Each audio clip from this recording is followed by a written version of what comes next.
ఈ జనరేషన్ ఏమీ చేయలేదు అనుకున్న జెన్జీ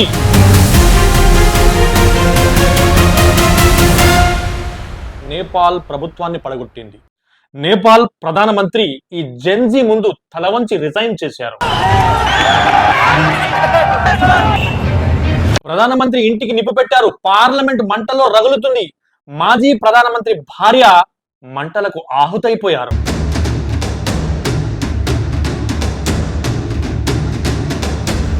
ఫైనాన్స్ మినిస్టర్ ని రోడ్లపై పరిగెత్తించి చెప్పులతో కొట్టారు. కారణం విద్య, వైద్య, నిరుద్యోగం, సోషల్ మీడియా బ్యాన్. అందుకని జెన్జీలు రోడ్లపైకి వచ్చారు. అసలు జెన్జీ అని ఎవరిని అంటారు? యువకులు, యూత్. అంటే 1997 నుంచి 2012 మధ్యలో పుట్టిన వాళ్ళను జెన్జీస్ అంటారు. ఈ జెన్జీలు ముందు పీస్ఫుల్లీ ప్రొటెస్ట్ చేయడం మొదలు పెట్టారు. కానీ గవర్నమెంట్ గర్వంతో పోలీసులకు ఆజ్ఞాపించింది. పోలీసులు వాటర్ కింద rubber bullet, tear gas, lathi చార్జీలు మొదలు పెట్టారు. దీని కారణంగా జెన్జీలు కూడా తిరగబడ్డారు. అందుకని నేను ముందు చెప్పినవన్నీ జరిగాయి. మంటలు చెలరేగాయి. నేపాల్ బగ్గుమంది. ఇదే సిచ్యువేషన్ ని మన భారత్ లో చూసుకుంటే జంతర్ మంతర్ దగ్గర కూడాను జెన్జీస్ అదే పీస్ఫుల్లీ ప్రొటెస్ట్ చేస్తున్నారు. కానీ గవర్నమెంట్ నోరు విప్పకుండా, ఒక్క ట్వీట్ అయినా, ఒక్క ప్రెస్ మీట్ అయినా, ఒక్క హామీ అయినా ఇవ్వకుండా ఇన్ని రోజుల నుంచి జెన్జీల యొక్క మంచితనాన్ని పరీక్షిస్తూనే ఉంది. సో ఫైనల్లీ ఇప్పుడు వాళ్ళపై లాఠీ చార్జీలు చేయమని ఆజ్ఞాపించింది గవర్నమెంట్, యాజ్ ఇట్ ఈస్ గా నేపాల్ గవర్నమెంట్ లాగా.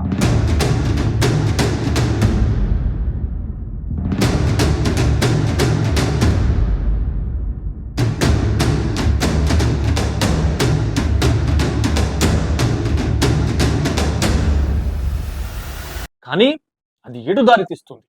ఏం జరుగుతుంది? దీనికి మద్దతుగా అనేక మంది రాజకీయ నాయకులు వచ్చారు. రాహుల్ గాంధీ కూడా వచ్చారు. రాహుల్ గాంధీ కూడాను నరేంద్ర మోదీ గారి ఇంటి ముట్టడి చేసే ప్రయత్నం చేశారు. అయినా తన కూడా అరెస్ట్ చేశారు.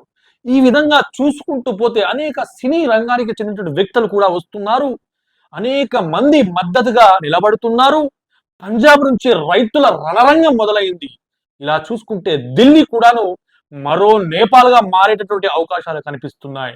సరే, ఏది ఏమైనా విద్యా మంత్రి గనక తప్పు చేస్తే వెంటనే స్పందించి మీకు మేము ఉన్నాం, హామీ ఇస్తున్నాం, ఇక ముందు పేపర్ లీకేజ్ జరగకుండా చూసుకుంటాం అని ఒక్క మాట అయినా సరే త్రో నరేంద్ర మోదీ ట్విట్టర్ ద్వారా సరే తెలియజేశారా?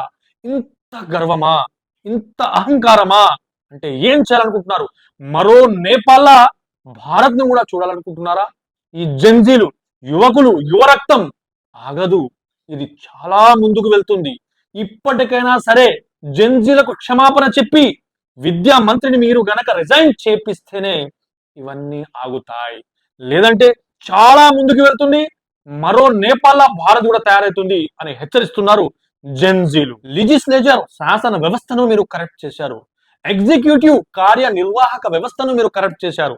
జ్యుడిషియరీ న్యాయ వ్యవస్థను మీరు కరప్ట్ చేశారు. అదే విధంగా జర్నలిజం, విద్య మరియు మీడియా వ్యవస్థను కూడా మరి కరప్ట్ చేశారు.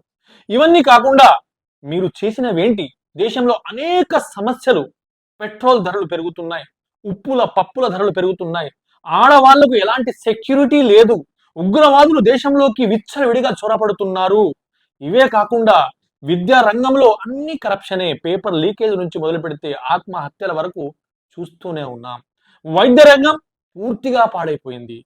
ఇలా చెప్పుకుంటూ పోతే దేశంలో అనేక సమస్యలు ఉన్నాయి. కానీ జెన్జీలు ఒకే ఒక విషయాన్ని అడుగుతున్నారు. పేపర్ లీకేజ్ విషయాన్ని మీరు వెంటనే స్పందించి రిజైన్ చెయ్యమని. ఎందుకు చెయ్యరు? ఇవన్నిటిని అడిగితే ఇంకేం చేస్తారు? ఇవన్నీ సమస్యలు కాకుండా కేవలం ఒకే ఒక ప్రశ్న, పేపర్ లీకేజ్ గురించి. దాన్ని అడిగితే మీరు యువరక్తం అయినటువంటి జెన్జీల పైన టియార్ గ్యాస్ వదిలి లాఠీ చార్జ్ చేస్తారా? అంటే మీకు ఇంత గర్వమా? ఏనాడైనా సరే, ఏ ప్రభుత్వం అయినా సరే, ఎవరితో పెట్టుకున్నా సరే, కానీ యువత, జెన్జీస్ ముఖ్యంగా స్టూడెంట్స్ తో పెట్టుకుంటే మాత్రం సర్వనాశనం కాక తప్పదు. నేపాల్లో సోషల్ మీడియా బ్యాన్ చేస్తేనే రణరంగంగా మారింది నేపాల్. ఇప్పుడు ఇక్కడ మీరు జంతర్ మంతర్లో ఇంటర్నెట్ ఆఫ్ చేసి కెమెరాల్లో కనిపించకుండా లాఠీ చార్జీలు చేస్తూ టిఆర్ గ్యాసులు వదులుతూ ఉంటే ఈ మీడియా పోయింది, ఈ గోధి మీడియా పోయింది, ప్రధాన టీవీ ఛానల్ ఎక్కడ పోయాయి? అన్ని జెన్జీలే సోషల్ మీడియాలో పోస్ట్ చేస్తున్నారు, అన్ని ఇన్స్టాగ్రామ్ లో పోస్ట్ చేస్తున్నారు, వాళ్ళే వాళ్ళ కెమెరాలతో వీడియోస్ తీస్తున్నారు. కానీ ఈ ప్రధాన మీడియా ఛానల్ ఎక్కడ పోయాయి? ఈ సో కాల్డ్ జర్నలిస్టులు ఎక్కడ పోయారు? ఈ మతోన్మాదులు ఎట్టిపోయారు? ఎవ్వరూ లేరా? రారు. కానీ ఒకానొక రోజు రణరంగంగా మారితే కానీ వీరు కళ్ళు తెరుచుకోరని నేను భావిస్తున్నాను. కనుక నేను ప్రధానమంత్రి గారికి రిక్వెస్ట్ చేస్తున్నాను, దయచేసి ఈ యొక్క దేశాన్ని మరో నేపాల్గా మార్చకండి. జెన్జీలకు ఓపిక తక్కువ, వాళ్ళ రక్తం అలాంటిది. వాళ్ళు రైతుల్లాంటి వారు కాదు. సంవత్సరాలు తరబడి ప్రొటెస్ట్ చేయడానికి, సంవత్సరాలు తరబడి రైతులు ప్రొటెస్ట్ చేస్తే మీరు సంవత్సరం తర్వాత స్పందించారు. ఇక్కడ కూడా అలా చేస్తారంటే కుదరదు. ఎందుకంటే అంత ఓపికతో వీళ్ళు ఉండే వ్యక్తులు కారు, వీళ్ళు అసలే జెన్జీలు. సో మీరు వెంటనే తక్షణమే మీరు స్పందించి ఏదో ఒకటి చేయాలని నేను కోరుకుంటున్నాను. కానీ మీరు మాత్రం ఇంకా ఏం జరుగుతుందో చూద్దాం అని పరీక్షిస్తే మాత్రం ఇప్పటికే మొదలైంది. మోదీ హటావ్, దేశ్ బచావ్. జై హింద్.